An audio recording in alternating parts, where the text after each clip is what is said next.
ಒಳ್ಳೆ ವಾರ್ತೆ.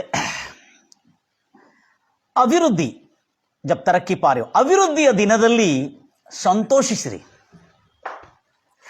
ಆದರೆ ಅನಿಷ್ಟ ವಿಫಲ ತೊಂದರೆಗಳು, ಸಂಕಟಗಳನ್ನು ಎದುರಿಸುವಾಗ ಚಿಂತೆ ಮಾಡೋದು ಬೇಕಾಗಿಲ್ಲ, ಯೋಚಿಸಿರಿ. ಕಾರಣ ಏನಂದ್ರೆ ಅದ್ಭುತವಾದಂಥ ಸಂಗತಿಗಳು. ಅದೇನಂದ್ರೆ ಪ್ರತಿಯೊಂದು ಅನಿಷ್ಟದ ನಂತರ ಅಭಿವೃದ್ಧಿ, ಸಮೃದ್ಧಿ, ಸಫಲತೆ, ಹರ್ಷ, ಆನಂದದಿಂದ ತುಂಬಿರ್ತಕ್ಕಂಥದ್ದು ದೇವರೇ ಇಟ್ಟಿದ್ದಾನಂತೆ. ಅದಕ್ಕಾಗಿ ಎಲ್ಲ ನನ್ನ ಪ್ರಿಯ ಸಹೋದರಿ ಸಹೋದರರು, ಬಿಸ್ನೆಸ್ಸಲ್ಲಿ ವಿಫಲವಾಗಿ ಅನಿಷ್ಟವನ್ನು ಎದುರಿಸ್ತಕ್ಕಂಥವ್ರು, ಜೀವನದಲ್ಲಿ ಅನಿಷ್ಟಗಳನ್ನು, ಸಮಸ್ಯೆಗಳನ್ನು, ತೊಂದರೆಗಳನ್ನು ಎದುರಿಸ್ತಕ್ಕಂಥವ್ರು, ಇವರೆಲ್ಲರಿಗೆ ಒಂದು ಒಳ್ಳೆಯ ವಾರ್ತೆ ಏನಂದ್ರೆ ಪ್ರತಿಯೊಂದು ಅನಿಷ್ಟದ ನಂತರ, ಪ್ರತಿಯೊಂದು ಸಂಕಟದ ನಂತರ ಅಭಿವೃದ್ಧಿ, ಸಮೃದ್ಧಿ, ಜಯ. ಪ್ರತಿಯೊಂದು ಹೋರಾಟ, ಯುದ್ಧದ ನಂತರ ಜಯವು, ಜಯಘೋಷಣೆ, ತದನಂತರ ಅಭಿವೃದ್ಧಿ, ಸಮೃದ್ಧಿ ಖಂಡಿತವಾಗಿ ಇದೆ ಅನ್ನತಕ್ಕಂಥ ಸತ್ಯ ನಾವು ಮರೆತು ಹೋಗಬಾರ್ದು. ಅದರ ನಿಮಿತ್ತ ನನ್ನ ಬಾಳಿನಲ್ಲಿ ಬಹಳಷ್ಟು ಇಂಟ್ರೆಸ್ಟಿಂಗ್ ಘಟನೆಗಳು ನಡೆದಿದೆ. I love to tell this fact for you. ಯಾಕಂದ್ರೆ ಈ ಸತ್ಯ ನಿಮ್ಮ ಬಳಿಗೆ ತರಲು ನನಗೆ ಬಹಳ ಇಷ್ಟವಾಗ್ತಾ ಇದೆ. ಯಾಕಂದ್ರೆ ಅನೇಕ ಸಾರಿ ಸಂಕಟಗಳು ಎದುರಿಸುವಾಗ ನಮಗೇನು ಅನಿಸ್ತದೆ, ಇದೇನಪ್ಪ ಇಂಥ ಸಂಕಟ ಬಂದ್ಬಿಟ್ಟಿದೆ ಅಂತೇಳಿ ನಾವು ಅಲ್ಲಿಗೆ ಬಿಟ್ಟು ಓಡಿ ಹೋಗಬಾರದು.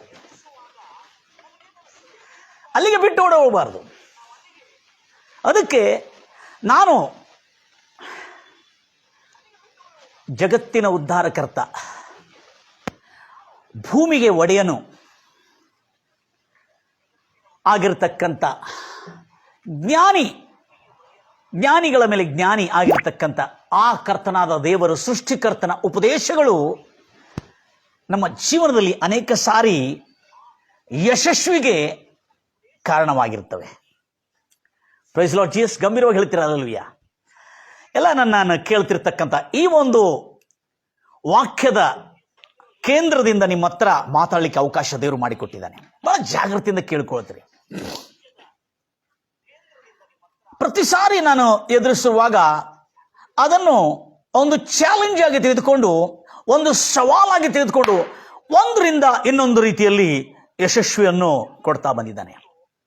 ಯಾರೋ ಒಂದು ಮಾತು ಹೇಳಿದರು ನನ್ನ ಬಗ್ಗೆ, ಬಹಳ ಆಶ್ಚರ್ಯವಾಯಿತು. ನನಗೆ ಗೊತ್ತಿಲ್ಲ ನನ್ನ ವಿಷಯದಲ್ಲಿ ಇಂಥ ಒಳ್ಳೆ ವಿಚಾರ ಕೂಡ ಜನರಲ್ಲಿದೆ ಅಂತೇಳಿ. Price the Lord Jesus. ಮನುಷ್ಯನ ವಿಷಯದಲ್ಲಿ ಅದು ಅವನು ಹೇಳ್ತಾನೆ, ಪಾಸ್ಟರ್ ದೇವದಾಸ್ ಪಾಸ್ಟರ್ ಅವರೇ, ಒಂದು ಗಿಡ ಮರವನ್ನು ಬುಡದಿಂದ ಕಡ್ದು ಹಾಕಿ, ಬುಡ ಬಿಟ್ಬಿಡ್ತಾರಲ್ಲ, ಬುಡದಿಂದ ಕಡ್ದು ಹಾಕಿ ಗಿಡವನ್ನೆಲ್ಲ ಖಲಾಸ್ ಮಾಡಿ ಮುಗಿಸಿದ್ರು, ಆ ಬುಡ ಕಟ್ಟಾಗಿರ್ತಕ್ಕಂಥ ಬುಡ ಅಲ್ಲಿಂದ ಬಂದಾಗಿರ್ತದೆ. ಆದರೆ ಇನ್ನೊಂದು ಕಡೆಯಿಂದ ಬೇರೂರಿ ಮತ್ತು ಅಲ್ಲಿಂದ ಗಿಡಗಳು ಬಿಡಲಿಕ್ಕೆ ಆರಂಭ ಆಗ್ತದೆ. ಇನ್ನೊಂದು ಕಡೆಯಿಂದ ಚಿಗುರಿ ಅದು ಬೇರೂರಿ ಮತ್ತು ಅಲ್ಲಿಂದ ಮರವಾಗಿ ಹೇಳಲಿಕ್ಕೆ ಸ್ಟಾರ್ಟ್ ಆಗ್ತದೆ. ಹಾಗೆ ಪಾಸ್ಟರ್, ನೀವು ನಿಮ್ಮನ್ನು ಎಲ್ಲೆಲ್ಲಿ ಹೋಗಿ ಕಡ್ದು ಹಾಕಿ, ಎಲ್ಲಿದ್ರು ಕಡ್ದು ಹಾಕಿದ್ರೆ ಇನ್ನು ಎಲ್ಲಿಂದಾದ್ರೂ ನೀವು ಮತ್ತು ಮೇಲೆ ಬರ್ತಾ ಇರ್ತೀರಿ ಅಂಥೇಳಿ ಒಂದು ಮಾತು ಹೇಳಿದ್ರು. ಅದು ನನಗೆ ಬಹಳ ಆಶ್ಚರ್ಯವಾಯಿತು ಕೇಳಿರುವಾಗ. ಈಗ ಅದು ನೆನಪಿಗೆ ಬರ್ತಾ ಇದೆ. Praise Lord Jesus. ಹಲ್ಲೆಲೂಯಾ. ಅನೇಕ ಸಾರಿ ಮರವನ್ನು ಕಡಿದ ಮೇಲೆ, ಬುಡದವರೆಗೂ ಕಡಿದ ಮೇಲೆ ಬುಡ ಬೇರು ಬಿಟ್ಬಿಟ್ಟಿರ್ತಾರೆ.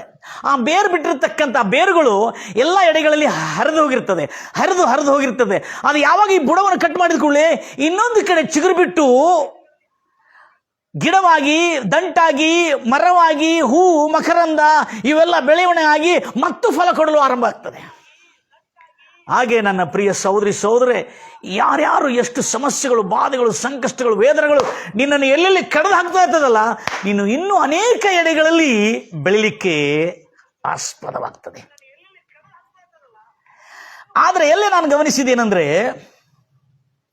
ಅದ್ಭುತವಾದಂಥ ಸಂಗತಿ, ಅದು ಕಡಿಯಲ್ಪಡುವ ತನಕ ಬೇರೆ ಎಲ್ಲ ಎಡೆಗಳಲ್ಲಿ ಬೇರೂರಿ, ಅಂದ್ರೆ ಚಿಗುರು ಬಿಟ್ಟು ಬೇರೂರಿ ಬೆಳೆದು ಹೊರ ಬರಲಿಕ್ಕೆ ಅವಕಾಶವಾಗಿ ಕಡಿಯಲ್ಪಡುವ ತನಕ.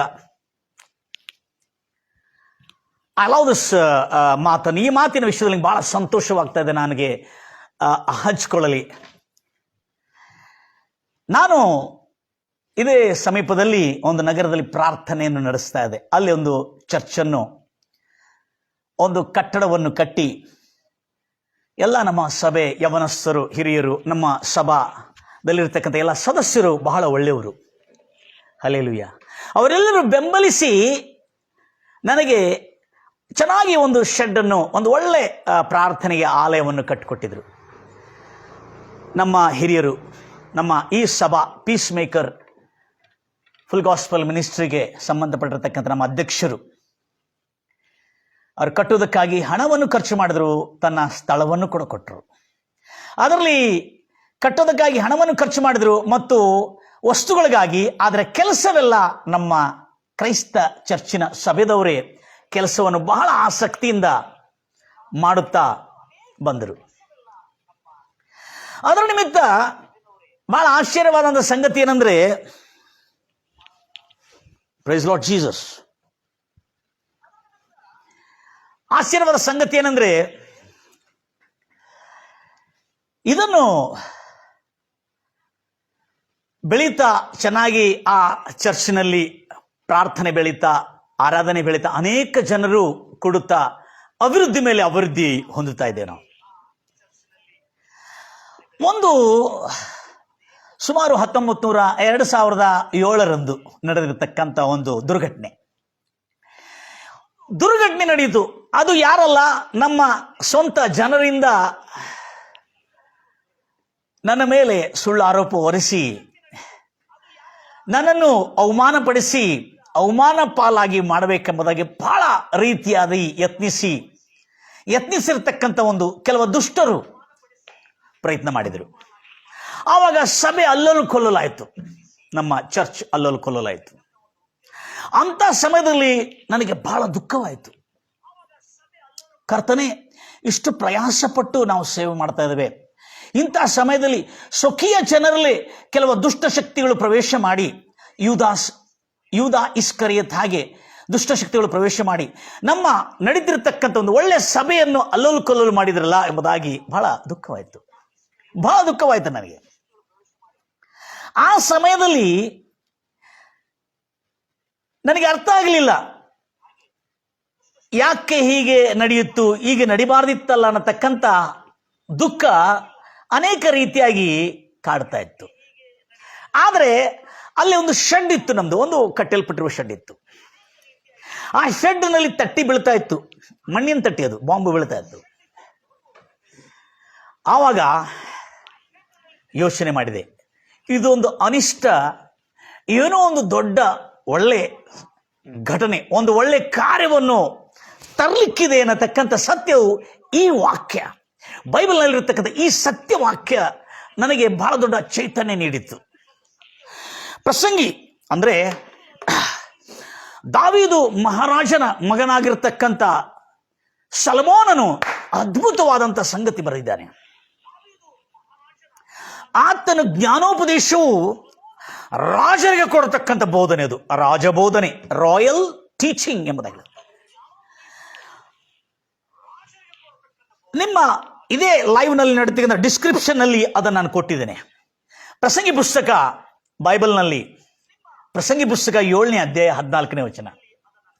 ಅದು ಅಭಿವೃದ್ಧಿಯ ದಿನದಲ್ಲಿ ಸಂತೋಷವಾಗಿರು, ಆದರೆ ಅನಿಷ್ಟ, ವಿಪತ್ತು, ಆಪತ್ತು ದಿವಸಗಳಲ್ಲಿ ಯೋಚಿಸು, ಚಿಂತೆ ಮಾಡುವ ಅಕ್ಕರೆ ಇಲ್ಲ. ತಾನು ತನ್ನ ಅಂತ್ಯ ಬಂದಾಗ ಮನುಷ್ಯನು ಯಾವುದನ್ನು ನೋಡದಂತೆ ದೇವರು ಸಹ ಒಂದರ ಮೇಲೆ ಮತ್ತೊಂದನ್ನು ಇಟ್ಟಿದ್ದಾನೆ. ಬಹಳ ಇಂಟ್ರೆಸ್ಟಿಂಗ್ ಇದೆ ಅದು. ಮನುಷ್ಯನು ಅರಿಯದಂತೆ, ಮನುಷ್ಯನೇ ಕಲ್ಪನೆಗೆ ಎಟಕದಂತೆ ಒಂದರ ಮೇಲೆ ಮತ್ತೊಂದನ್ನು ಇಟ್ಟಿದ್ದಾನೆ ಎಂಬುದಾಗಿ. ಒಂದರ ಮೇಲೆ ಮತ್ತೊಂದನ್ನು ಇಟ್ಟಿದ್ದಾನೆ ಎಂಬುದಾಗಿ ಅಂದ್ರೆ ಅರ್ಥ ಏನು? ಅನಿಷ್ಟವಾದ ಮೇಲೆ ಅಭಿವೃದ್ಧಿಯೂ ಇಟ್ಟಿದ್ದಾನೆ ಎಂಬುದಾಗಿ. ವಿಫಲವಾದ ಮೇಲೆ ಸಫಲನೂ ಇದೆ. ಸಮಸ್ಯೆಗಳು ಬಂದಿರುವಾಗಲೂ ಅದಕ್ಕೆ ಪರಿಹಾರನೂ ಇದೆ. ದೇವರು ಪ್ರತಿಯೊಂದಕ್ಕೂ ನಿಯಮಿತವಾಗಿ ದೇವರು ಅದನ್ನು ಮಾಡಿಟ್ಟಿದ್ದಾನಂತೆ. ಬಹಳ ಇಂಟ್ರೆಸ್ಟಿಂಗ್ ಇದೆ, ಬಹಳ ದೊಡ್ಡ ಜ್ಞಾನಿ ಬರೆದಿದ್ದಾನೆ. ಅದಕ್ಕೆ ನಿಮಗೆ ಅಭಿವೃದ್ಧಿಯ ದಿನದಲ್ಲಿ ಸಮೃದ್ಧಿ, जब तरक्की पाते हो आनंद और हर्ष से रहो, जब तरक्की से विफल और समस्या और नुकसान नष्ट होते जाते हो, तब सोचो मैं क्यों नष्ट हुआ, मेरी गलती क्या थी इसमें तेरी. वो नहीं सोचते बहुत लोग, दूसरों की गलती बहुत बताते हम. Praise the Lord Jesus.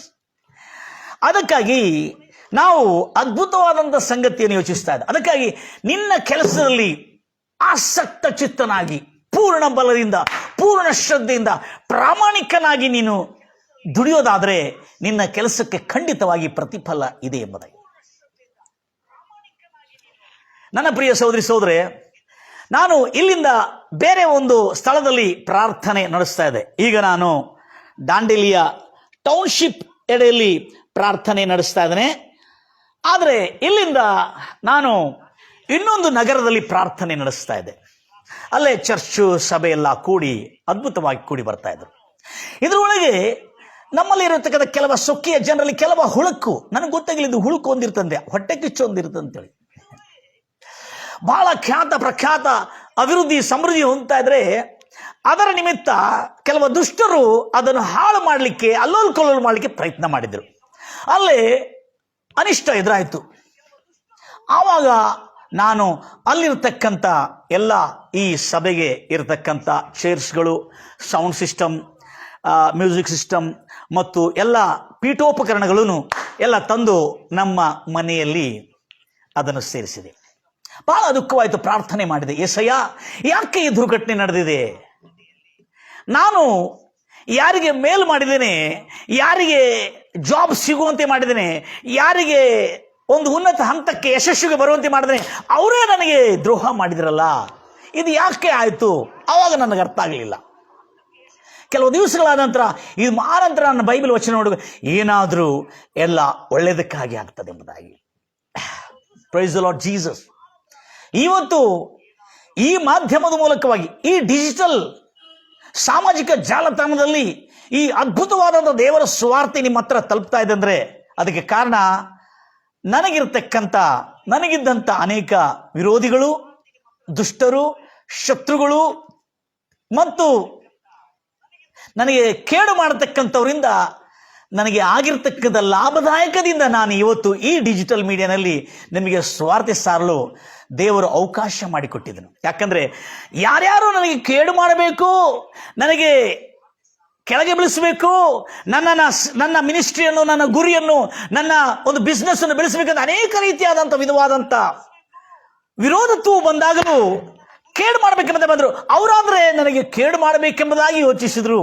ಆದರೆ ಪರಲೋಕದಲ್ಲಿರುವ ನನ್ನ ತಂದೆ ನನಗೆ ಮೇಲಾಗುವಂತೆ ಮಾಡಿದನು. ಯೋಸೇಫನು ತನ್ನ ಸ್ವಂತ ಸಹೋದರರು, ಭಕ್ತನಾದ ಯೋಸೇಫನು ಬೈಬಲ್ನಲ್ಲಿ ತನ್ನ ಸ್ವಂತ ಒಡಹುಟ್ಟಿದ ಸಹೋದರರು ಆತನು ಒಳ್ಳೆ ರಕ್ತ ಅಂದರೆ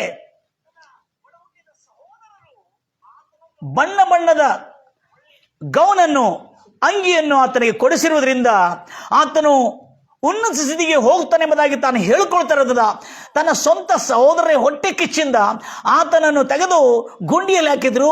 ಅಷ್ಟಕ್ಕೆಲ್ಲದೆ ಮತ್ತು ತಿರುಗಿ ಬೇರೆ ಒಂದು ರಾಜ್ಯಕ್ಕೆ, ದೇಶಕ್ಕೆ ಮಾರಾಟ ಮಾಡಿದರು, ದಾಸತ್ವಕ್ಕೆ.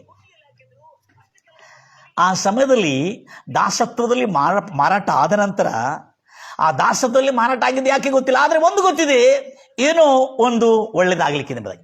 ಆದರೆ ಐಗುಪ್ತ ದೇಶದ ದಾಸತ್ವದಲ್ಲಿ ಮಾರಲ್ಪಟ್ಟಿದ ನಂತರ ಕೆಲವೇ ವರ್ಷಗಳಲ್ಲಿ ಅದೇ ಐಗುಪ್ತ ದೇಶದಲ್ಲಿ, ಯಾವ ದೇಶದಲ್ಲಿ ದಾಸನಾಗಿದ್ದನೋ ಆ ದೇಶದಲ್ಲಿ ಒಡೆಯನಾಗುವಂತೆ ಆ ಪರಾತ್ಪರನಾಗಿರತಕ್ಕಂಥ ಇಸ್ರಾಯೇಲರ ದೇವರು ಆ ಕಾರ್ಯವನ್ನು ದೇವರು ಮಾಡಿದನು. Price the Lord Jesus. ಅದೇ ರೀತಿಯಲ್ಲಿ ನನ್ನ ಜೀವನದಲ್ಲಿ ಕೂಡ ಆಗಿದೆ. ಅಕ್ಷರ ಪ್ರಕಾರವಾಗಿ ದುಷ್ಟಶಕ್ತಿಗಳು ವಿಧವಾಗಿ ನಿನ್ನನ್ನು ಬೀಳಿಸಲು ಯತ್ನಿಸಿತ್ತು. ಆದರೆ ಇವತ್ತು ಇಷ್ಟು ಸುಂದರವಾಗಿ ನಿಮ್ಮ ಹತ್ರ ಈ ಸಂದೇಶವನ್ನು ಲಕ್ಷಾಂತರ ಕೋಟ್ಯಾಂತರ ಸಾವಿರಾರು ಜನರ ಹತ್ರ ಈ ಸಂದೇಶವನ್ನು ತರೋದಕ್ಕಾಗಿ ಇವೆಲ್ಲ ಅನುಭವಗಳು ನನಗೆ ಒಂದು ದೊಡ್ಡ ಪಾಠವಾಯಿತು. ಯಾವಾಗ ನನ್ನ ಮಾರುತಿ ನಾನು ಇಲ್ಲಿಂದ ದೂರದಲ್ಲಿರ್ತಕ್ಕಂಥ ಒಂದು ನಗರದಲ್ಲಿ ನಾನು ಪ್ರಾರ್ಥನೆ ನಡೆಸಿದಾಗ ಆ ಪ್ರಾರ್ಥನೆ ನಿಲ್ಲಿಸಬೇಕನ್ನತಕ್ಕಂಥ ಅನೇಕ ಕುತಂತ್ರಗಳು ನಡೆಸಿ ಅಲ್ಲೇ ನಿಲ್ಲುವಂಥ ಪರಿಸ್ಥಿತಿ ಬಂದಿರುವಾಗ ಅದನ್ನೆಲ್ಲ ಪೀಠೋಪಕರಣ ತೆಗೆದುಕೊಂಡು ನನ್ನ ಮನೆಯಲ್ಲಿ ತಂದು ಹಾಕಿದೆ. ಪ್ರಾರ್ಥನೆ ಮಾಡಿದೆ. ಕರ್ತನೆ ಇದು ಯಾಕೆ ಆಗಿದೆ? ನಮ್ಮ ಸಭಾ ಹಿರಿಯರು, ನಮ್ಮ ಅಧ್ಯಕ್ಷರು ಬಹಳ ಒಳ್ಳೆ ಮಾತು ಹೇಳ್ತಾರೆ. ಏನಾಯಿತು? ಅದೇನು ತೊಂದರೆ ಇಲ್ಲ, ನೀನು ಇಲ್ಲೇ ಒಂದು ಹಾಲ್ ಕಟ್ಕೊಂಡು ಬಿಡು ಅಂತ ಹೇಳಿದರು. ಆವಾಗ ನಾನು ಭಾಳ ನಿರ್ಲಕ್ಷ್ಯ ಮಾಡಿದೆ. ಯಾಕೆ ಇಲ್ಲಿ ಹಾಲ್? ನಾನು ದೊಡ್ಡ ಹಾಲ್ ಕಟ್ತೇನೆ, ಇಲ್ಲೇ ಒಂದು ಹಾಲ್ ಕಟ್ಬಿಡು ನಿಮ್ಮ ಮನೆಯಲ್ಲಿ, ಭಾಳ ಚೆನ್ನಾಗಿದೆ, ಇಷ್ಟು ದೊಡ್ಡ ಸ್ಥಳ ಇದೆ ಎಂಬುದು. ಆವಾಗ ನಿರ್ಲಕ್ಷ್ಯ ಮಾಡಿದೆ ನಮ್ಮ ಅಧ್ಯಕ್ಷರು ಹೇಳುವಾಗ. ಆದರೆ ಕೆಲವು ದಿವಸಗಳಾದ ನಂತರ ಅದು ಮೊದಲು ಅರ್ಥ ಆಗೋದಿಲ್ಲ. ಯಾಕಂದರೆ ನಾವು ಸ್ವಲ್ಪ ಜ್ಞಾನಿಗಳನ್ನು ತಿಳ್ಕೊಳ್ತೇವೆ. ಮೊದಲು ಅರ್ಥ ಆಗೋದಿಲ್ಲ. ಎಷ್ಟು ಸಾರಿ ಹೇಳಿದ್ರು, ಈ ಮೂರ್ಖರಿಗೆ ಎಷ್ಟು ಹೇಳಿದ್ರು ಮೊದಲು ಅರ್ಥ ಆಗೋದಿಲ್ಲ. ಆದರೆ ಮನವರಿಕೆ ಆದ ಮೇಲೆ ಇರಲಿ, ಸಣ್ಣದರಿಂದ ಆರಂಭ ಮಾಡು ಅಂತೇಳಿ ಇಲ್ಲಿಂದಲೇ ಪ್ರೇಯರ್ ಸ್ಟಾರ್ಟ್ ಮಾಡಿ ಇದೇ ನಮ್ಮ ಮನೆಯನ್ನು ಅರ್ಧ ಭಾಗವನ್ನು ಬಿಟ್ಟು ಅರ್ಧ ಭಾಗವನ್ನು ಕರ್ತನ ಸೇವೆಗಾಗಿ ನಿಧಾನವಾಗಿ ಇಂಗ್ಲಿಷ್ ಸ್ಪೀಕಿಂಗ್ ಕೋರ್ಸ್ ಕೊಡ್ತಾ, ಟೀಚಿಂಗ್ ಕೊಡ್ತಾ, ಅದರಿಂದ ಈ ಒಂದು ಹಾಲ್, ಈ ಒಂದು ಸ್ಟುಡಿಯೋ ಅಂತ ಹಾಲನ್ನು ಕಟ್ಟೋದಕ್ಕಾಗಿ ದೇವರು ಅನುಕೂಲ ಮಾಡಿದರು. ಆಗ ಅರ್ಥ ಆಯಿತು, ನನ್ನನ್ನು ಆ ತಟ್ಟಿ ಮನೆಯಿಂದ, ಆ ತಟ್ಟಿಯ ದೊಡ್ಡ ಪ್ರಾರ್ಥನಾಲಯದಿಂದ ಈ ಸಿಮೆಂಟಿನ, ಈ ಒಂದು ಒಳ್ಳೆ ಸಿಮೆಂಟಿನ ಇರ್ತಕ್ಕಂಥ ಎಲ್ಲ ಒಳ್ಳೆ ಪೀಠೋಪಕರಣಗಳನ್ನು ಕೊಟ್ಟು, ಕ್ಯಾಮ್ರಾಗಳನ್ನು ಕೊಟ್ಟು ಈ ಒಂದು ಸುವಾರ್ತೆ ನಿಮ್ಮೆಲ್ಲರ ಕಡೆ ತಲುಪಿಸೋದಕ್ಕಾಗಿ ದೇವರು ಮಾಡಿದ್ದ ಮೇಲೆಗೆ ಕೋಟಿ ಕೋಟಿ ನಮನಗಳು.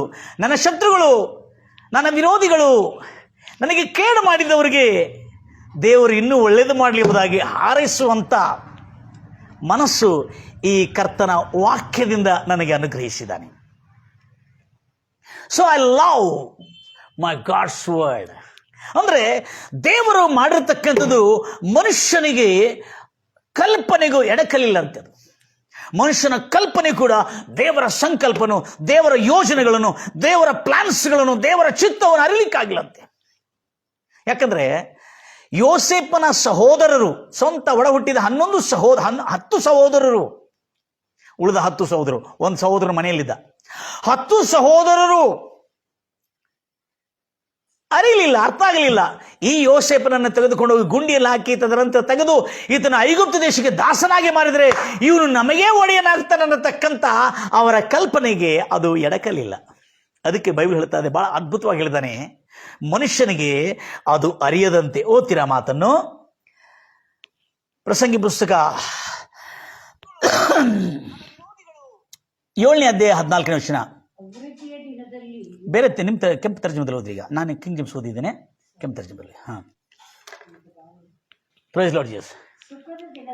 ಸುಖದ ದಿನದಲ್ಲಿ ಸುಖದಿಂದ ಇರು, ದುಃಖದ ದಿನದಲ್ಲಿ ಯೋಚಿಸು. ಮನುಷ್ಯನು ತನ್ನ ಕಾಲವಾದ ಮೇಲೆ ಇನ್ನು ಮುಂದೆ ಸಂಭವಿಸುವುದು, ಇನ್ನು ಮುಂದೆ ನಡೆಯತಕ್ಕಂಥ ದೇವರ ಅದ್ಭುತವಾದಂಥ ಕೃತ್ಯಗಳು ಯಾವುದನ್ನು ಗ್ರಹಿಸಲಾರನೋ, ಗ್ರಹಿಸಲಾರದಂತೆ, ಅವನಿಗೆ ತಿಳಿಯದಂತೆ ದೇವರು ಇವುಗಳನ್ನು ದ್ವಂದ್ವವಾಗಿ, ಗುಪ್ತವಾಗಿ ಮಾಡಿದ್ದಾನೆ. ಮತ್ತೆ ಮುಂದೆ ಮನೆಗೆ ಹೋಗುನು. ಅದಕ್ಕಾಗಿ ಅಲ್ಲೇ ಒಂದು ಮಾತನ್ನು ಸ್ವಲ್ಪ ಇದರೊಳಗೆ ಇನ್ನೂ ಕ್ಲಿಯರ್ ಆಗಿದೆ. ಅದಕ್ಕಾಗಿ ಅಲ್ಲ 14ರಲ್ಲಿ ಮನುಷ್ಯನು ತನ್ನ ಅಂತ್ಯ ಬಂದಾಗ ಮನುಷ್ಯನು ಯಾವುದನ್ನು ನೋಡದಂತೆ, ಅರಿಯದಂತೆ, ಗ್ರಹಿಸದಂತೆ ದೇವರು ಸಹ ಒಂದರ ಮೇಲೆ ಮತ್ತೊಂದನ್ನು, ಒಂದರ ಮೇಲೆ ಅಂದರೆ ಅನಿಷ್ಟದ ಮೇಲೆ ಮತ್ತೊಂದು ಸಮೃದ್ಧಿಯನ್ನು, ಅಭಿವೃದ್ಧಿಯನ್ನು, ಯಶಸ್ವಿಯನ್ನು, ಆಶೀರ್ವಾದಗಳನ್ನು ಇಟ್ಟಿದ್ದನ್ನು ಮನುಷ್ಯನು ಗ್ರಹಿಸದಂತೆ ಅದನ್ನು ಗುಪ್ತವಾಗಿಟ್ಟಿದ್ದಂತೆ. ಆದರೆ ನನ್ನ ವೈರಿಗಳಿಗೆ ಇದು ಗೊತ್ತಿಲ್ಲ ಆಗಿತ್ತು. ನನಗೆ ಇಷ್ಟ ರೀತಿಯಾದಂಥ ಸಂಕಟಗಳು, ತೊಂದರೆಗಳು, ಬಾಧೆಗಳು, ವೇದನೆಗಳು, ವಿಧ ವಿಧವಾದಂಥ ಆರೋಪಗಳು, ಪ್ರಕರಣಗಳು ನನ್ನ ವಿರೋಧವಾಗಿ ದಾಖಲಿಸಿದರೆ ನಾನು ಈ ಸ್ಥಿತಿಗೆ ಬಂದು ತಲುಪ್ತೀನಿ ಎಂಬುದಾಗಿ ಅವ್ರಿಗೆ ಗೊತ್ತಿಲ್ಲಾಗಿತ್ತು. ಯಾಕಂದ್ರೆ ಅವರ ಮನಸ್ಸು, ಅವರ ಇಂದ್ರಿಯಗಳು, ಅವರಲ್ಲಿರ್ತಕ್ಕಂಥ ತಿಳುವಳಿಕೆ ಗ್ರಹಿಸಲಿಲ್ಲ. ಈ ಮನುಷ್ಯರಿಗೆ ನಾವು ಕಿರುಕುಳ ಮಾಡಿದ್ರೆ, ಈ ಮನುಷ್ಯನಿಗೆ ನಾವು ಎಷ್ಟು ತೊಂದರೆ ಮಾಡಿದ್ರೆ ಇವನು ಇನ್ನೂ ಮೇಲೆ ಬರ್ತಾನೆ, ಇನ್ನೂ ಉನ್ನತ ಸ್ಥಿತಿ ಬರ್ತಾನೆ ಅನ್ನತಕ್ಕಂಥ ಗ್ರಹಿಕೆ ಅವರಿಗೆ ಇಲ್ಲದೆ ಹೋಯಿತು. Price the Lord Jesus. ನನ್ನ ಪ್ರಿಯ ಸಹೋದರಿ ಸಹೋದರರೇ, ಎಷ್ಟು ಸಂಕಟ ಬಂದರೆ ಅಷ್ಟು ನೀವು ಎದುರು ನೋಡುವಾಗಿಲ್ಲ, ಆ ಸಂಕಟಗಳಲ್ಲಿ ಒಂದು ಹಂತಕ್ಕೆ ಮೇಲೆ ಹೋಗಿ ತಲುಪ್ತೀರಿ ನೀವು. ಎಷ್ಟು ಇಂಟ್ರೆಸ್ಟಿಂಗ್ ಅಂತ ನೋಡಿದೆ, ಭಾಳ ಇಂಟ್ರೆಸ್ಟಿಂಗ್ ಇದೆ ಬೈಬಲಲ್ಲಿ. ಆಗ ನನ್ನ ಸಭೆಯನ್ನು ಅಲ್ಲಿಂದ ತೆಗೆದು ಇಲ್ಲಿಗೆ ನಾನು ನಡೆಸಿದೆ. ನನ್ನ ಅರ್ಧ ಮನೆಯಲ್ಲಿ ಒಂದು ಚರ್ಚನ್ನು ಸ್ಟಾರ್ಟ್ ಮಾಡಿ ಈಗ ಸ್ಟುಡಿಯೋ ಸಮೇತ ಬೇಕಾಗಿರೋ ಎಲ್ಲ ಪೀಠೋಪಕರಣಗಳನ್ನು, ಸಂಗೀತ ವಾದ್ಯಗಳನ್ನು, ಎಲ್ಲ ಲೈಟಿಂಗ್ ಸಿಸ್ಟಮನ್ನು, ಎಲ್ಲ ದೇವರು ನಮ್ಮ ಸಭೆಯ ಎಲ್ಲ ಭಕ್ತರ ಬೆಂಬಲದಿಂದ, ಎಲ್ಲ ನಮ್ಮ ಭಾರತೀಯ ಭಕ್ತರು, ಎಲ್ಲ ನಮ್ಮ ಸ್ಥಳೀಯ ಭಕ್ತರೇ ಸಹಾಯದಿಂದ ಮತ್ತೊಂದು ಹಂತಕ್ಕೆ ನಾವು ತಲುಪಿದ್ದೇವೆ. ನನ್ನ ಪ್ರಿಯ ಸಹೋದರಿ ಸಹೋದರಿ, ಎಷ್ಟು ಆಸಕ್ತಿ ನಾವು ಕೇಳ್ತಾ ಇದ್ರಿ. ಅಷ್ಟೇ ಅಲ್ಲದೆ ನಾನು ಎಲ್ಲೆಲ್ಲಿ ಏನು ಮಾಡ್ತಾ ಇದ್ದೇನೆ, ಅದು ಅಬ್ರಾಮನ ಜೀವನದಲ್ಲಿ ಆಗಿರ್ತಕ್ಕಂಥ ಘಟನೆಯನ್ನು ಅಬ್ರಾಮನಿಗೆ ದೇವರ ಆಶೀರ್ವಾದ ಮಾಡಿದ್ದಾನೆ. ಅಬ್ರಾಮನು ಕೈ ಹಾಕಿ ಮಾಡುವ ಎಲ್ಲ ಕೆಲಸಗಳನ್ನು ಯಶಸ್ವಿ ಮಾಡ್ತಾ ಇದ್ದ. ಅದಕ್ಕೆ ನಾನು ಬಿಸ್ನೆಸ್ ಅನ್ನು ಮಾಡಲಿಕ್ಕೆ ಕೂಡ ಆರಂಭ ಮಾಡಿದೆ. ಸ್ಕ್ರೀನ್ ಪ್ರಿಂಟಿಂಗ್ ಬಿಸ್ನೆಸ್ ಅನ್ನು, ಪತ್ರಗಳನ್ನು, ಪತ್ರಿಕೆಗಳನ್ನು, ವೆಡ್ಡಿಂಗ್ ಕಾರ್ಡನ್ನು, ವಿಸಿಟಿಂಗ್ ಕಾರ್ಡನ್ನು, ಇನ್ವಿಟೇಷನ್ ಕಾರ್ಡ್ಗಳನ್ನು, ಬ್ಯಾನರ್ಗಳನ್ನು, ಇವೆಲ್ಲ ಪ್ರಿಂಟಿಂಗ್ ಬಿಸ್ನೆಸ್ ಅನ್ನು ಸ್ಟಾರ್ಟ್ ಮಾಡಿದೆ. ಅದರಲ್ಲಿ ಕೂಡ ಅತ್ಯಂತ ಉನ್ನತವಾದಂಥ ಯಶಸ್ವಿಯನ್ನು ತಲುಪಿ ಅದರಿಂದ ಬಂದಿರತಕ್ಕಂಥ ಆದಾಯದಲ್ಲಿ ಕೂಡ ಸೇವೆಗೆ, ಸಭೆಗೆ ಈ ಒಂದು ಇಷ್ಟೆಲ್ಲ ಬರಲಿಕ್ಕೆ ಕೂಡ ನನಗೆ ಬಹಳಷ್ಟು ಸಹಾಯವಾಯಿತು. ಬಿಸ್ನೆಸ್ ಸ್ಟಾರ್ಟ್ ಮಾಡಿದ ಕೂಡಲೇ ಈ ಬಿಸ್ನೆಸ್ ಇನ್ನು ಬಿದ್ದೋಗಲಿಲ್ಲ. ಇನ್ನು ಬಿದ್ದೋಗಲಿಕ್ಕೆ ಮುಂಚೆನೆ ನಾನು ಅದಕ್ಕೆ ಬಿಡಲಿಲ್ಲ. ಮತ್ತು ಕೆಲವು ಸಮಸ್ಯೆಗಳು ಎದುರಿಸಿತ್ತು, ಮತ್ತು ಕೆಲವು ಸಮಸ್ಯೆಗಳು ಬಂದಿತ್ತು. ಸ್ವಂತ ಕುಟುಂಬದಲ್ಲೇ ವೈರಿಗಳು ಎದ್ದು ನನ್ನನ್ನು ಪೂರ್ವವಾಗಿ ಪತನ ಮಾಡಲಿಕ್ಕೆ ನೋಡಿದರು. ಕುಟುಂಬದಲ್ಲಿ ಒಂದು ದುಷ್ಟಳು ಎದ್ದು ಪತನ ಮಾಡಲಿಕ್ಕೆ ನೋಡಿದರು. ಆದರೂ ಪ್ರೈಸ್ ದ ಲಾರ್ಡ್ ಜೀಸಸ್, ಅದು ಕೂಡ ಒಂದು ಒಳ್ಳೆಯದು. ಆದರೆ ಅವ್ರಿಗೆ ಗೊತ್ತಿಲ್ಲ, ಇಂಥ ಒಂದು ಸುಳ್ಳಾರೋಪವನ್ನು ಹೊರಿಸಿ ಈತನನ್ನು ಬಿಗಿದು ಜೈಲ್ ಪಾಲ್ ಮಾಡಿದ್ರೆ ಈತನ ಮತ್ತು ತಿರುಗಿ ಉನ್ನತ ಸ್ಥಿತಿಗೆ ಬರ್ತಾನೆ ಎಂಬುದಾಗಿ ಆ ದುಷ್ಟರಿಗೂ ಗೊತ್ತಿಲ್ಲ ಯೋಸೇಫನು ಐಗುಪ್ತ ದೇಶಕ್ಕೆ ಅರಸನಾಗ್ತಾನಂತೇಳಿ. ಐಗುಪ್ತ ದೇಶದಲ್ಲಿ ರಾಜ್ಯಪಾಲನಾಗಿ, ಒಡೆಯನಾಗಿ ಆಳ್ತಾನಂತ ಗೊತ್ತಿಲ್ಲ. ಆ ಸಮಯದಲ್ಲಿ ಕೂಡ ಬಹಳ ದುಃಖವಾಯಿತು. ಆದರೆ ಮತ್ತು ಈ ವಾಕ್ಯವನ್ನು ನೋಡಿದೆ, ಸುಖ ಅಭಿವೃದ್ಧಿಯ ದಿನದಲ್ಲಿ, ಯಶಸ್ವಿಯ ದಿನಗಳಲ್ಲಿ ಸಂತೋಷವಾಗಿರು, ಅನಿಷ್ಟದ ದಿನಗಳಲ್ಲಿ ಯೋಚಿಸು. ಕಾರಣ ಏನಂದ್ರೆ, ಮನುಷ್ಯನು ಗ್ರಹಿಸದಂತೆ ಅನೇಕ ಗುಪ್ತವಾದ ಕಾರ್ಯಗಳು ದೇವರು ಒಂದರ ಮೇಲೆ ಮತ್ತೊಂದನ್ನಿಟ್ಟಿದ್ದಾನೆ. ಆಗ ಏನಾಯಿತು, ಈ ಅನಿಷ್ಟ ಎದುರಿಸಿರುವಾಗ ನಾನು ಬಿಸ್ನೆಸ್ ಅನ್ನು, ಸೇವೆ ಸ್ಟಾರ್ಟ್ ಇದೆ, ಕರ್ತನ ಸೇವೆ ಮಾಡ್ತಾ ಇದ್ದೇನೆ. Price the Lord Jesus. ಕರ್ತನ ಸೇವೆ ಮಾಡ್ತಾ ಇದ್ದೇನೆ, ಬಿಸ್ನೆಸ್ ಅನ್ನು ಮಾಡ್ತಾ ಇದ್ದೆ. ಆ ಬಿಸ್ನೆಸ್ ಅಲ್ಲಿ ಪ್ರಾಮಾಣಿಕವಾಗಿ ಬಿಸ್ನೆಸ್ ಅನ್ನು ಮಾಡಿರೋದ್ರಿಂದ ಬಹಳ ಜನರು, ಬಹಳ ಗ್ರಾಹಕರು ನನಗೆ ಆರ್ಡರ್ಸ್ಗಳನ್ನು, ವರ್ಕ್ಗಳನ್ನು, ಕೆಲಸಗಳನ್ನು ಕೊಡ್ತಾ ಬಹಳಷ್ಟು ಕಾರ್ಯನಿರತವಾಗಿಬಿಟ್ಟಿದೆ. ಆದರೆ ಪ್ರಾರ್ಥನೆಯಲ್ಲಿ ಸ್ವಲ್ಪ ಕಡಿಮೆ ಆಯಿತು. ತಿರುಗಿ ಮತ್ತು ಪ್ರಾರ್ಥನೆಗೆ ಬರಬೇಕಾಯ್ತು ನನಗೆ. ಬಿಸ್ನೆಸ್ ಅದ್ಭುತವಾಗಿ, ಕೊರತೆ ಇಲ್ಲದಂತೆ ಅನೇಕರಿಗೆ ದಾನ ಮಾಡುವಂಗೆ ದೇವರ ಆಶೀರ್ವಾದ ಮಾಡಿಬಿಟ್ರು. ಯಾವ ಕೆಲಸದಲ್ಲಿ ಪ್ರಾಮಾಣಿಕವಾಗಿ ಆಸಕ್ತಿಯಿಂದ ಕೆಲಸ ಮಾಡ್ತಿರುವಾಗ, ಅದಕ್ಕೆ ದೇವರು ನಿನಗೆ ಕೊಟ್ಟಿರ್ತಕ್ಕಂಥ ತಲಾಂತಗಳಲ್ಲಿ ಆಸಕ್ತಿಯಿಂದ ನೀನು ಪೂರ್ಣ ಬಲದಿಂದ, ಪೂರ್ಣ ಮನಸ್ಸಿಂದ ಮಾಡಿದರೆ ಮನುಷ್ಯನಿಗೆ ಇದರಷ್ಟು ದೊಡ್ಡ ಸುಖ ಈ ಲೋಕದಲ್ಲಿ ಎಲ್ಲಿಯೂ ಇಲ್ಲ. ಅದಕ್ಕಾಗಿ ಜ್ಞಾನಿಯಾದ ಸೊಲೊಮೋನನು ಪ್ರಸಂಗಿಯಲ್ಲಿ ಒಂದು ಅದ್ಭುತವಾದಂಥ ಮಾತನ್ನು ಬರೆದಿದ್ದು ನೋಡೋಣ. ಪ್ರಸಂಗಿ ಪುಸ್ತಕ 3ನೇ ಅಧ್ಯಾಯ 9-13. ಇದು ಪ್ರತಿಯೊಂದು ಸೇವೆ ಮಾಡುವ ಸೇವಕರಿಗಾಗಿಯೂ, ಬಿಸ್ನೆಸ್ ಮಾಡುವ ಬಿಸ್ನೆಸ್ ಮ್ಯಾನ್ಗಾಗಿಯೂ, ತಲಾಂತುಗಳಿರ್ತಕ್ಕಂಥ, ಪ್ರತಿಭೆಗಳಿರ್ತಕ್ಕಂಥ ಪ್ರತಿಭಾಶಾಲಿಗಳಿಗಾಗಿಯೂ, ಮತ್ತು ಅನೇಕ ವಿಧವಾದಂಥ ವ್ಯವಹಾರದಲ್ಲಿ ಇರ್ತಕ್ಕಂಥ ಪ್ರತಿಯೊಬ್ಬರಿಗೂ ಒಂದು ಒಳ್ಳೆ ವಾರ್ತೆ. ತನ್ನ ಕೆಲಸವನ್ನು ಪ್ರಾಮಾಣಿಕವಾಗಿ, ಪೂರ್ಣ ಆನಂದವನ್ನು ತನ್ನ ಕೆಲಸದಲ್ಲಿ ಎಂಜಾಯ್ ಮಾಡೋದ್ರಿಂದ you will see the prosperity in your task. ದೇವರು ನಿನಗೆ ಅನುಗ್ರಹಿಸಿಕೊಟ್ಟಿರ್ತಕ್ಕಂಥ ಪ್ರತಿಯೊಬ್ಬನಿಗೆ ದೇವರು ಒಂದು ಆಕ್ಯುಪೇಷನ್ ಕೊಟ್ಟಿದ್ದಾನೆ. ಅದು ಸಂಗೀತಗಳನ್ನು ಹಾಡುವ ಆಕ್ಯುಪೇಷನ್ ಆಗಿರ್ಬೋದು, ಅಥವಾ ಸಂಗೀತ ವಾದ್ಯಗಳನ್ನು ಬಾರಿಸೋದಾಗಿರ್ಬೋದು, ಅಥವಾ ಲೇಖನೆ ಬರೆಯುವುದಾಗಿರ್ಬೋದು, ಅಥವಾ ಪುಸ್ತಕಗಳನ್ನು ಬರೆಯೋದಾಗಿರ್ಬೋದು, ಅಥವಾ ಸುವಾರ್ತೆಯನ್ನು ಸಾರೋದಾಗಿರ್ಬೋದು, ಅಥವಾ ಮೋಟಿವೇಶನ್ ಅಥವಾ ಪ್ರೇರಿಸುವಂಥ ಮೋಟಿವೇಶನ್ ಸ್ಪೀಚ್ ಕೊಡ್ತಕ್ಕಂಥ ತಲಾಂತ ಆಗಿರ್ಬೋದು, ಅಥವಾ ಚಿತ್ರಕಲೆಯನ್ನು ಬಿಡಿಸ್ತಕ್ಕಂಥ ಕಲಾವಿದನಾಗಿ ಪ್ರತಿಭೆ ಕೊಟ್ಟಿರ್ಬೋದು. ವಿಧ ವಿಧವಾದಂಥ ಪ್ರತಿಭೆಗಳು ಮನುಷ್ಯನಿಗೆ ದೇವರು ಕೊಟ್ಟಿದ್ದಾನೆ. God has given the occupation ಎಂಬುದಾಗಿ.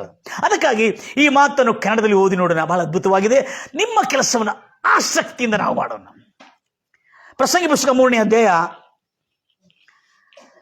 9ರಿಂದ 13ವರೆಗೆ.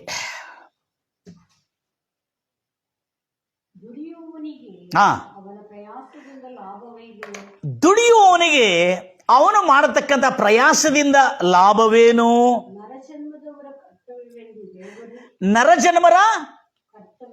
ನರಜನ್ಮರ ಕರ್ತವ್ಯವೆಂದು ದೇವರು ಅನುಗ್ರಹಿಸಿರ್ತಕ್ಕಂಥ ಪ್ರಯಾಸ ಅಂತಿದೆ, ಕೆಲಸವನ್ನು, ದೇವರು ಅನುಗ್ರಹಿಸಿರ್ತಕ್ಕಂಥ ಪ್ರತಿಭೆಯನ್ನು, ಇಂಗ್ಲಿಷಲ್ಲಿ ಬಹಳ ಚೆನ್ನಾಗಿದೆ, ದೇವರು ಅನುಗ್ರಹಿಸಿರ್ತಕ್ಕಂಥ ಆಕ್ಯುಪೇಷನ್ ಅನ್ನು ನೋಡಿದ್ದೀರಿ. ಒಂದೊಂದು ವಸ್ತುವನ್ನು ಸಮಯಕ್ಕೆ ತಕ್ಕ ಹಾಗೆ ಅಂದವಾಗಿ ನಿರ್ಮಿಸಿದ್ದಾನೆ. ಮುಂದೆ ಕಂಟಿನ್ಯೂ ಮಾ. ಸಮಯಕ್ಕೆ ತಕ್ಕ ಹಾಗೆ ಅಂದವಾಗಿ ನಿರ್ಮಿಸಿದ್ದಾನೆ. ಇದಲ್ಲದೆ ಮನುಷ್ಯರ ಹೃದಯದಲ್ಲಿ ಅನಂತ ಕಾಲದ ದೇವರು ನಿತ್ಯ ಕಾಲದ ಯೋಚನೆಯನ್ನು ಇಟ್ಟಿದ್ದಾನೆ. ಆದರೂ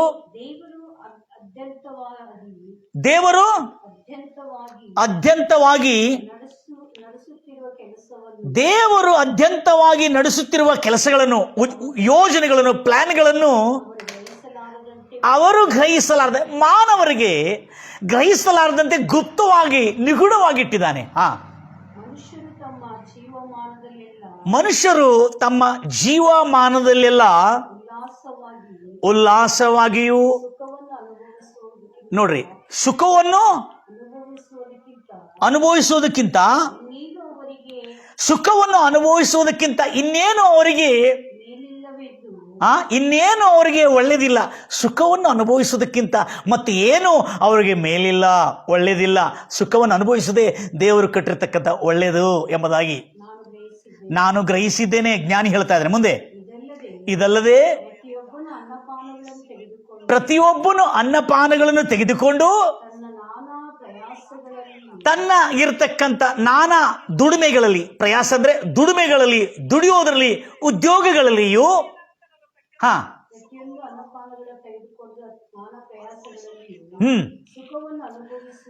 ಸುಖವನ್ನು ಅನುಭವಿಸುವುದು ದೇವರ ವರವೇ, ದೇವರ ಅನುಗ್ರಹವೇ. Praise the Lord Jesus. ನನ್ನ ಪ್ರಿಯ ಸಹೋದರಿ ಸಹೋದರರೇ, ಸುಖವನ್ನು ಅನುಭವಿಸುವುದು, ನೀವೆಲ್ಲರೂ ಸುಖವಾಗಿ ಕ್ಷೇಮವಾಗಿ ಆರೋಗ್ಯವಾಗಿರೋದು ದೇವರ ಚಿತ್ರ, ದೇವರ ಸಂಕಲ್ಪ. ಅದು ದೇವರು ಕೊಟ್ಟಿರತಕ್ಕಂಥ ವರ, ಅನುಗ್ರಹ. ಇಂಗ್ಲಿಷ್ ಹೇಳಿದೆ it's A gift of god. Price the Lord Jesus. God, ದೇವರ ಕಡೆಯಿಂದ ಕರ್ತನಾದ ಯೇಸು ಕ್ರಿಸ್ತನ ಉಪದೇಶ ಮಾಡಿದ್ದಾನೆ ನಮಗೆ. ದೇವರು ಎಲ್ಲ ಮೇಲುಗಳನ್ನೇ ಮಾಡ್ತಕ್ಕಂಥ ಎಂಬುದಾಗಿ. ಸಲ್ಮೋನು ಜ್ಞಾನಿ ದೇವರಿಂದ ಎಲ್ಲ ಮೇಲುಗಳನ್ನು ಪಡ್ಕೊಡೋದು ದೇವರಿಂದಲೇ ಪಡ್ಕೊಡೋದು ಎಂಬುದಾಗಿ ಹೇಳ್ತಾ ಇದ್ದಾನೆ. ತನಗೆ ಬಂದಿರತಕ್ಕಂಥ ಕೇಡು ದೇವರಿಂದಲ್ಲ, ನಾವು ಮಾಡಿರುವ ಪಾಪ, ಅಪರಾಧ, ದ್ರೋಹಗಳಿಂದ, ಮೋಸ ವಂಚನೆಗಳಿಂದ ನಮಗೆ ಕೇಡು ಬರ್ತದೆ ಹೊರತು ದೇವರಿಂದ ಬರುವುದೆಲ್ಲ. ನಾವು ದೇವರ ಹತ್ರ ಪ್ರಾಮಾಣಿಕವಾಗಿ, ಆಸಕ್ತ ಚಿತ್ತರಾಗಿ, ನಮ್ಮ ಕೆಲಸದಲ್ಲಿ ಪೂರ್ಣ ಮನಸ್ಸಿಂದ, ಪೂರ್ಣ ಬಲದಿಂದ, ಶ್ರದ್ಧೆಯಿಂದ, ಮತ್ತೊಂದು ನೆನಪಿಟ್ಕೊಳ್ಬೇಕು, ಪ್ರಾಮಾಣಿಕವಾಗಿ ದುಡಿದ್ರೆ ಎಷ್ಟು ನಿಮಗೆ ಸಂಕಟಗಳು, ತೊಂದರೆಗಳು, ಬಾಧೆಗಳು, ವಿರೋಧತ್ವಗಳು, ಕೇಡು ಮಾಡಲಿಕ್ಕೆ ಎಷ್ಟೋ ಸ್ವಂತ ಜನರೇ ನಿಮಗೆ ಬಂದರು. ಅವರು ಮಾಡಿರುವ ಕೇಡು ಯೋಸೇಫನು ಹೇಗೆ ಐಗುಪ್ತ ದೇಶಕ್ಕೆ ಒಡೆಯನಾಗಿ, ರಾಜ್ಯಪಾಲನಾಗಿ ಆಳಿದನೋ ಹಾಗೆ ಆಳುವಂತೆ ದೇವರು ಮಾಡುತ್ತಾನೆ. ನನ್ನ ಪ್ರಿಯ ಸಹೋದರಿ ಸಹೋದರ, ಇನ್ನೊಂದು ತರ್ಜಮದಲ್ಲಿ ಓದ್ತೀರಿ, ಕಿಂಗ್ ಜೇಮ್ಸ್ ಅಲ್ಲಿ, ನನಗೆ ಉಪಕಾರ ಮಾಡುವಂತೆ ಲಾಭವೇನಿದೆ? ತಾನು ಪ್ರಯಾಸಪಟ್ಟು ತಾನು ಕಷ್ಟಪಟ್ಟು ದುಡಿಯುವವನಿಗೆ ಲಾಭವೇನಿದೆ? ಅದರಲ್ಲಿ ಅಭ್ಯಾಸಿಸುವಂತೆ ಮನುಷ್ಯಪುತ್ರರಿಗೆ ದೇವರು ಕೊಟ್ಟ ಪ್ರಯಾಸವನ್ನು ಅದರಲ್ಲಿ ಅಭ್ಯಾಸಿಸುವಂತೆ ಪ್ರಾಕ್ಟೀಸ್ ಮಾಡಬೇಕು. ದೇವರು ನಮಗೆ ಏನೇನು ತಲಾಂತಗಳು ಪ್ರತಿಭೆಗಳನ್ನು ಕೊಟ್ಟಿದ್ದಾನೆ, ಅವುಗಳನ್ನು ಅಭ್ಯಾಸಿಸುವಂತೆ, ಅವುಗಳನ್ನು ಪ್ರಾಕ್ಟೀಸ್ ಮಾಡುವಂತೆ ದೇವರು ಮನುಷ್ಯರ ಪುತ್ರರಿಗೆ ದೇವರು ಕೊಟ್ಟ ಪ್ರಯಾಸ. ಮಾನವ ಪುತ್ರ ಅಂದ್ರೆ ಕ್ರಿಶ್ಚಿಯನ್ರಿಗೆ ಅಲ್ಲ, ಕ್ರಿಶ್ಚಿಯನ್ರಿಗೆ ಮಾತ್ರ ಅಲ್ಲ. My dear brothers and sister, Bible is not for only Christians. The every statement belongs to the human or a mankind. ಅದಕ್ಕೆ ಬಹಳ ಚೆನ್ನಾಗಿದೆ ನೋಡ್ರಿ, ಶಬ್ದಗಳು, ಶಬ್ದಾವಳಿಗಳು ಬೈಬಲ್ನಲ್ಲಿರುವಂತಹ ಶಬ್ದಾವಳಿ ನಿಜವಾಗಲೂ ಮುತ್ತು ರತ್ನಗಳಿಗಿಂತ ಅಮೂಲ್ಯವಾಗಿದೆ. ಮಾನವರು ಎಂಬುದಾಗಿ ಬರೆಯಲ್ಪಟ್ಟಿದೆ ನೋಡ್ರಿ. ಮತ್ತು ಸರ್ವತ್ರ ಮಾತನ್ನು ಅದರಲ್ಲಿ ಅಭ್ಯಾಸಿಸುವಂತೆ ಮಾನವರಿಗೆ ದೇವರು ಕೊಟ್ಟ ಕೆಲಸವನ್ನು, ದೇವರು ಅನುಗ್ರಹಿಸಿರ್ತಕ್ಕಂಥ ಆಕ್ಯುಪೇಷನ್ ಅನ್ನು ನಾನು ಕಂಡೆ ಎಂಬುದಾಗಿ ಸಲ್ಮೋನ್ ಜ್ಞಾನಿ ಹೇಳ್ತಾ ಇದ್ದಾನೆ. ಪ್ರತಿಯೊಂದು ತನ್ನ ಸಮಯದಲ್ಲಿ ದೇವರು ಪ್ರತಿಯೊಂದನ್ನು ಸುಂದರವಾಗಿ ಅದ್ಭುತವಾಗಿ ಅವುಗಳನ್ನು ಮಾಡಿದ್ದಾನೆ. ಆದಿಯಿಂದ ಅಂತ್ಯದವರೆಗೂ ದೇವರು ನಡೆಸುವ ಕೆಲಸಗಳನ್ನು ಯಾವ ಮನುಷ್ಯನು ಗ್ರಹಿಸಲಾರದಂತೆ ಅವರ ಹೃದಯದಲ್ಲಿ ಆತನು ಯಶಸ್ವಿಯನ್ನು, the world, the successful world ಆತನ ಹೃದಯದಲ್ಲಿ ಇಟ್ಟಿದ್ದಾನೆ ದೇವರು. ನನ್ನ ಪ್ರಿಯ ಸಹೋದರಿ ಸಹೋದರರೇ, ಎಷ್ಟು ಆಸಕ್ತಿಯಿಂದ ಕೇಳ್ತಾ ಇದ್ರಿ. ನನಗೆ ಈ ಸಂಕಟ ಎದುರಿಸಿರುವಾಗ ನಾನು ಹೇಳಿದೆ, ಮತ್ತೆ ಏನೋ ಒಂದು ದೊಡ್ಡ ಕಾರ್ಯ ದೇವರು ಮಾಡಲಿಕ್ಕಿದ್ದಾನೆ. ನನ್ನ ಸ್ವಂತದಲ್ಲಿರ್ತಕ್ಕಂಥ ಕುಟುಂಬಸ್ಥರೇ ನನಗೆ ವಿರೋಧವಾಗಿ ಎದ್ದೇಳಿರುವಾಗ, ಆ ಸಂಕಟದಲ್ಲಿ ಬಹಳಷ್ಟು ಕುಸಿದು ಹೋಗುವಂಥ ಸ್ಥಿತಿ ಬಂದಿರುವಾಗ ದೇವರು ಮತ್ತು ಬಲ ತುಂಬಿದನು. ಎಷ್ಟು ಬಲ ತುಂಬಿದರಂದ್ರೆ ನನಗೆ ಆಶ್ಚರ್ಯವಾಯಿತು. ಇಂಥ ಧೈರ್ಯ ಎಲ್ಲಿಂದ ಬಂತೆಂಬುದಾಗಿ ವಾಕ್ಯ ಹೇಳ್ತಾ ಇದೆ, ನೀತಿವಂತನು, ದೇವರ ರಕ್ತದಿಂದ ತೊಳೆಯಲ್ಪಟ್ಟಿರತಕ್ಕಂಥ ನೀತಿವಂತನು ಸಿಂಹದ ಹಾಗೆ ಧೈರ್ಯವಾಗಿರುವನು, ಅವನ ಧೈರ್ಯವು ಸಿಂಹದಂತೆ ಇರ್ತದೆ ಎಂಬುದಾಗಿ ಹೇಳಿದೆ. ನೀತಿವಂತನನ್ನು 7 ಸಾರಿ ಬೀಳಿಸಿದರು ತಿರುಗಿ ಏಳುವನೆಂಬುದಾಗಿ ಹೇಳ್ತಾರೆ. ಕರ್ತನ ವಾಕ್ಯಕ್ಕೆ ಅಧೀನವಾಗಿದ್ದು ಯೇಸು ಕ್ರಿಸ್ತನ ರಕ್ತದಲ್ಲಿ ತೊಳೆಯಲ್ಪಟ್ಟು ನಿನ್ನ ಮನಸ್ಸೊಳಗೆ, ಮನಸ್ಸಾಕ್ಷಿಯೊಳಗೆ ಅಪರಾಧದ ಯಾವುದೇ ಮನಸ್ಸಾಕ್ಷಿ ಕುಕ್ಕದಂತಿದ್ರೆ ನಿನ್ನ ಒಳಗೆ ರಕ್ಷಣೆಯಿಂದ ಉಂಟಾಗಿರ್ತಕ್ಕಂಥ ಆ ನೀತಿ ವಸ್ತ್ರವು ನಮ್ಮ ಒಳಗಿರುವುದಾದ್ರೆ ಸಿಂಹದ ಅಂತ ಧೈರ್ಯ ಸಮಸ್ಯೆಗಳಲ್ಲಿ ಕೂಡ ದೇವರು ನಮ್ಗೆ ಕೊಡ್ತಾನೆ. Price the Lord Jesus. ಅಂತ ಒಂದು ಸಂಕಟ ಸಮಯದಲ್ಲಿ ಪೊಲೀಸ್ ಕೇಸ್ಗಳನ್ನು ಎದುರಿಸ್ತಾ ಇದ್ದಾನೆ, ಕೋರ್ಟ್ ಕೇಸ್ಗಳನ್ನು ಎದುರಿಸ್ತಾ ಇದ್ದಾನೆ, ವಾಸ್ತವಿಕವಾದ ಸಾಮಾಜಿಕದಲ್ಲಿ ಬರ್ತಕ್ಕಂಥ ವಿರೋಧ ದುಷ್ಟಶಕ್ತಿಗಳನ್ನು ಎದುರಿಸ್ತಾ ಇದ್ದಾನೆ, ಮತ್ತು ಈ ಕ್ರೈಸ್ತ ಸೇವೆಗೆ ವಿರೋಧವಾಗಿ ಬರ್ತಕ್ಕಂಥ ಅನೇಕ ದುಷ್ಟಶಕ್ತಿಗಳು ವಿರೋಧವಾಗಿ ಬರ್ತಾ ಇರೋದು ಎದುರಿಸ್ತಾ ಇದ್ದಾನೆ. ಕರ್ತನೇ ಗಿವ್ ಮಿ ಪವರ್ ಎಂಬುದಾಗಿ ಹೇಳಿದೆ.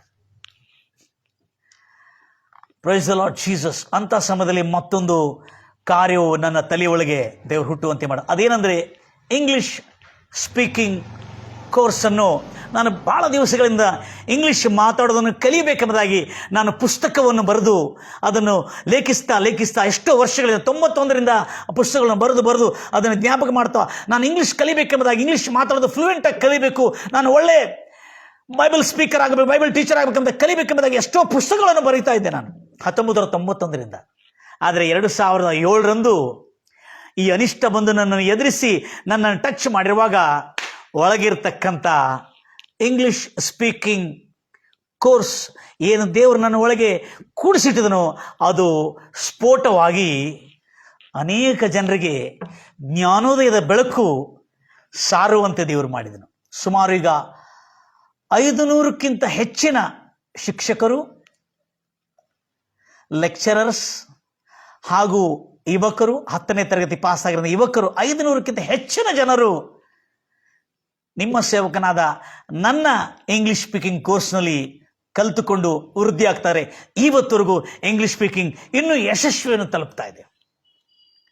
ಈ ಇಂಗ್ಲಿಷ್ ಸ್ಪೀಕಿಂಗ್ ಅನ್ನೋದು ನನಗೆ ಗೊತ್ತಿ, ನನಗಾಗಿ ನಾನು ಕಲೀಲಿಕ್ಕೆ, ನಾನು ಪ್ರಸಂಗ ಮಾಡಲಿಕ್ಕೆ, ನಾನು ಪ್ರಚಾರ ಮಾಡಲಿಕ್ಕೆ, ನಾನು ಇಂಗ್ಲೀಷಲ್ಲಿ ಸ್ಪೀಚ್ ಮಾಡಬೇಕು, ಅನೇಕ ದೇಶ ವಿದೇಶಗಳಿಗೆಲ್ಲ ಸುವಾರ್ತೆ ತಲುಪಬೇಕನ್ನತಕ್ಕಂಥ ದೇಶದ ನಾನು ಅದನ್ನು ಅಧ್ಯಯನ ಮಾಡಿ ಸ್ಟಡಿ ಮಾಡಿ ಬರೀತಾ ಇದ್ದೆ ಪುಸ್ತಕವನ್ನು.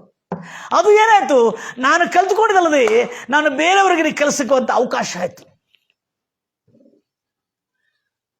ಯಾವಾಗ ಸಂಕಟ ಬಂದು ನನ್ನನ್ನು ಅಪ್ಪಳಿಸುವಾಗ ಒಳಗಿರತಕ್ಕಂಥ ಇಂಗ್ಲಿಷ್ ಸ್ಪೀಕಿಂಗ್ ಕೋರ್ಸಿನ ಪ್ರತಿಭೆ ಸ್ಫೋಟವಾಯಿತು.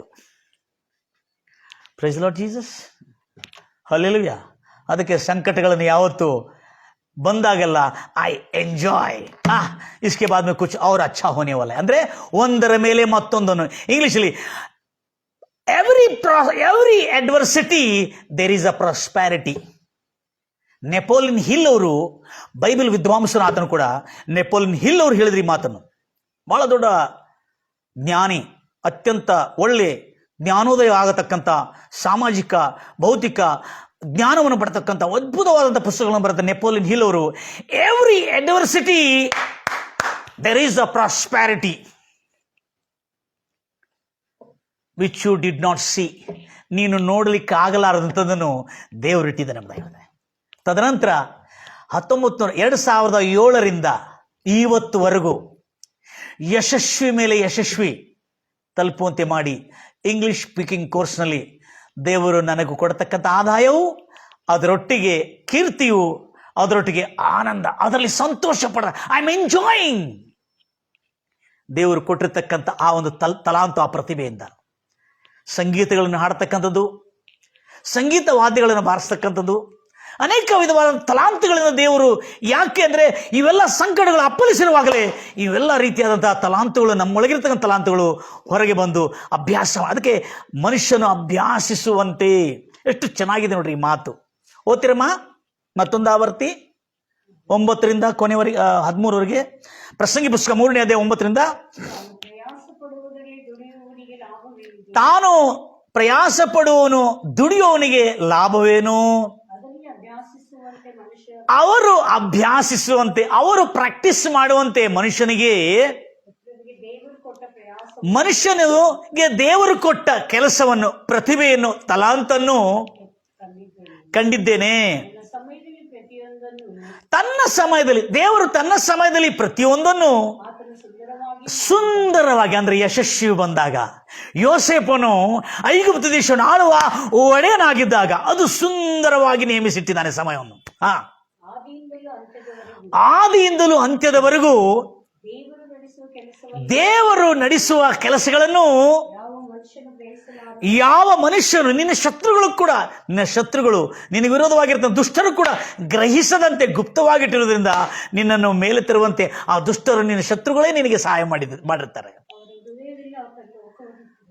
ಆತನ ಹೃದಯದಲ್ಲಿ, ಅಂತವನ ಹೃದಯದಲ್ಲಿ ಲೋಕವನ್ನು ಜಯಿಸುವ, ಲೋಕಕ್ಕೆ ಬೆಳಕಾಗತಕ್ಕಂಥ ಪ್ರತಿಭೆ, ತಲಾಂತು, ಪ್ರತಿಭೆಯನ್ನು ಆತನಲ್ಲಿಟ್ಟಿದ್ದಾನೆ.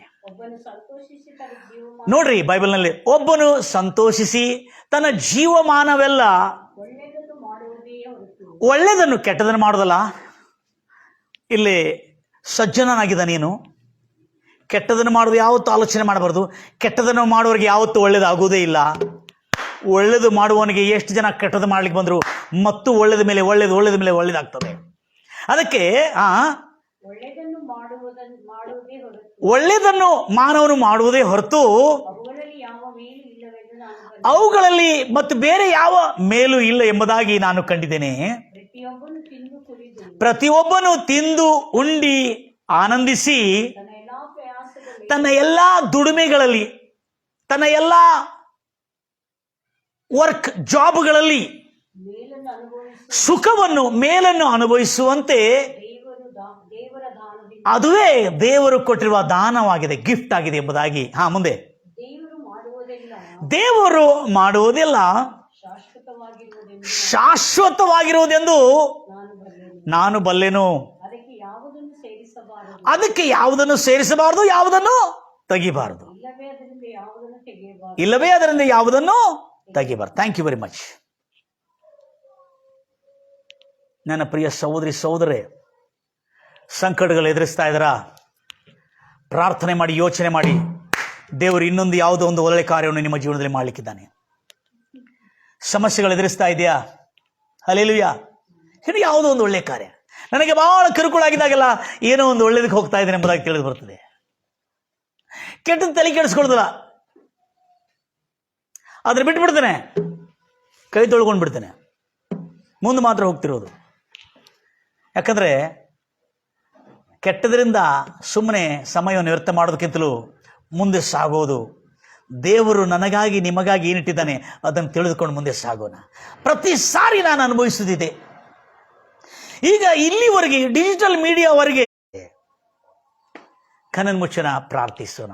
ನನ್ನ ಎಲ್ಲ ಪ್ರಿಯ ವೀಕ್ಷಕರೇ, ನನ್ನ ಪ್ರಿಯ ಆತ್ಮೀಯರೇ, ಸಹೋದರಿ ಸಹೋದರರೇ, ಜೀವನದಲ್ಲಿ ಕರ್ತನದ ಪ್ರಾರ್ಥಿಸೋಣ. ನನ್ನ ಪ್ರಿಯ ಸಹೋದರಿ ಸಹೋದರೇ, ನಮ್ಮನ್ನು ಅತ್ಯಧಿಕವಾಗಿ ಪ್ರೀತಿ ಮಾಡುವ ಪರಲೋಕದಲ್ಲಿರುವಂಥ ನಮ್ಮ ತಂದೆ, ನಿನಗೆ ಸ್ತೋತ್ರ ಉಂಟಾಗಲಿ ಕರ್ತನೆ. ಎಷ್ಟು ಆಸಕ್ತಿಯಿಂದ ಸೋತು ಹೋಗಿ ಬಳಲಿ ಹೋಗಿ ವಿಫಲವನ್ನು ಅನಿಷ್ಟವನ್ನು ಎದುರಿಸಿರುವ ಎಲ್ಲರಿಗೂ ಒಂದು ಒಳ್ಳೆಯ ವಾರ್ತೆಯನ್ನು ಇವತ್ತು ನಮಗೆ ಕೊಟ್ಟಿದ್ದಿ ಕರ್ತನೆ.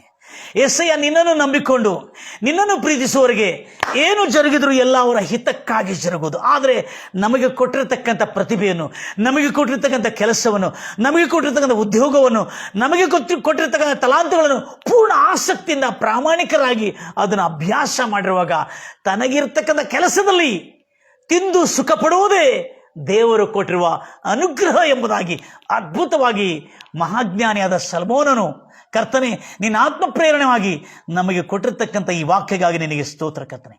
ನನ್ನನ್ನು ಕೇಳತಕ್ಕಂಥ ಅನೇಕ ನನ್ನ ಪ್ರಿಯ ಸಹೋದರಿ ಸಹೋದರರು, ಆತ್ಮೀಯರಿಗೆ ಈ ಒಳ್ಳೆಯ ವಾರ್ತೆಯಿಂದ ಕರ್ತನೆ, ಅವರ ಜೀವನದಲ್ಲಿ ನಿನ್ನ ಪವಿತ್ರಾತ್ಮದಿಂದ ನೂತನ ಚೈತನ್ಯವನ್ನು ಉಂಟು ಮಾಡಿ ಚೇತರಿಸಿಕೊಂಡು ಅನೇಕ ಜನರಿಗೂ ದೇಶ ವಿದೇಶಗಳಿಗೆ ಫೇಸ್ಬುಕ್ ಮೂಲಕವಾಗಿ, ವಾಟ್ಸಪ್ ಮೂಲಕವಾಗಿ, ಕರ್ತನೆ ಮಾಧ್ಯಮದ ಮೂಲಕವಾಗಿ, ಅನೇಕ ಸಾಮಾಜಿಕ ಮಾಧ್ಯಮದ ಮೂಲಕವಾಗಿ ಈ ಸ್ವಾರ್ಥ ಅನೇಕ ಮುರಿದು ದಣಿದು ಬಳೆದು ಚೂರು ಚೂರಾಗಿರುವ ಜನರಿಗೆ ಕರ್ತನೆ ತಿರುಗಿ ಚೇತರಿಸಿಕೊಂಡು ಮತ್ತು ಬಲ ತುಂಬಿ ಕರ್ತನೆ ನಿನ್ನ ಪವಿತ್ರ ಆತ್ಮಾಭಿಷೇಕವನ್ನು ಅನುಗ್ರಹಿಸಿ ಈ ದೈವ ವಾಕ್ಯವು ಅವರ ಜೀವನದಲ್ಲಿ ಮುರಿದು ಹೋಗಿರುವ ಹೃದಯಗಳನ್ನು ಗುಣಪಡಿಸಿ ತಿರುಗಿ ಎದ್ದೇಳಿ, ಇಗೋ ಕರ್ತನ ಬೆಳಕು ನಿನ್ನ ಮೇಲೆ ಬಂದಿದೆ, ಎದ್ದೇಳು, ಪ್ರಕಾಶಿಸು, ಜ್ಞಾನೋದಯ ನಿನಗೆ ಉಂಟಾಗಿದೆ, ಎದ್ದೇಳು, ತಿರುಗಿ ಮತ್ತೊಂದು ಸಾರಿ ಚೈತನ್ಯಗೊಂಡು ಮತ್ತು ತಿರುಗಿ ನಿನ್ನ ಸಾಧನೆಯನ್ನು, ದೇವರು ಕೊಟ್ಟರು ನಿನಗೆ ಪ್ರತಿಭೆಯನ್ನು, ನಿನಗೆ ಕೊಟ್ಟಿರ್ತಕ್ಕಂಥ ತಲಾಂತನು ಮತ್ತು ತಿರುಗಿ ಅಭ್ಯಾಸಿಸಿ ಮುಂದೆ ಸಾಗು ಎಂಬುದಾಗಿ ಹೇಳತಕ್ಕಂಥ ಈ ವಚನವು ಅವರ ಜೀವನದಲ್ಲಿ ಚೈತನ್ಯವು, ಸಮಾಧಾನವು, ನೆಮ್ಮದಿಯು ತರಲಿ. ಕೊನೆಗೆ ರಾಜ ಈ ಲೋಕದಲ್ಲಿ ಬದುಕುತ್ತಿರುವ ಜೀವನದಲ್ಲಿ ಹೇಗೆ ಬದುಕಬೇಕನ್ನತಕ್ಕಂಥದ್ದು ಕೂಡ ನಮಗೆ ಕಲಿಸ್ಕೊಟ್ಟಿದ್ದೀವಿ ರಾಜ.